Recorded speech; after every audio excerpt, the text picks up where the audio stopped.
Well, the Newtown shootings are still fresh in the minds of many, and now schools are looking to become safer and more secure. Some people are pushing for a police presence in schools, but as Julia Dunn now explains, it's already there in many districts in the form of school resource officers.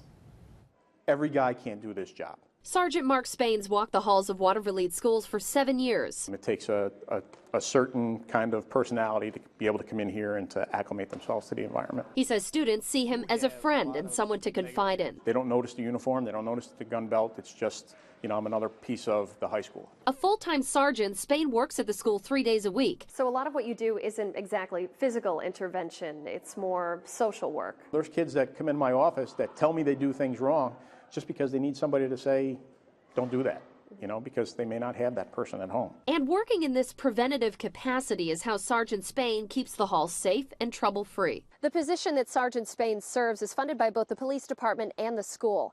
It's never been in danger of being cut before. That's a different story, though, in the Schenectady School District. These are I think a little more robust than just a hall monitor. Due to budget cuts, Schenectady School Superintendent Larry Spring says his district no longer has school resource officers. Instead, school safety officers.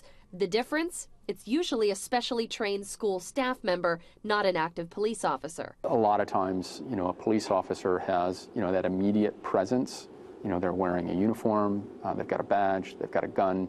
But if you think about what it is that makes someone stop, I would rather they were making that decision to stop based on a relationship. Parent and former school board member Pam Dudoff witnessed their school resource officer in action for years. Did you see that position as being effective in that school? And they play this resource, friend, confidant role. Now chapter leader of the group Moms Demand Action for Gun Sense in America, she says crime went down and communication improved. He significantly changed the relationship between the students. Sergeant Spain says for any school resource officer to do their job effectively, they must keep this in mind. These are kids.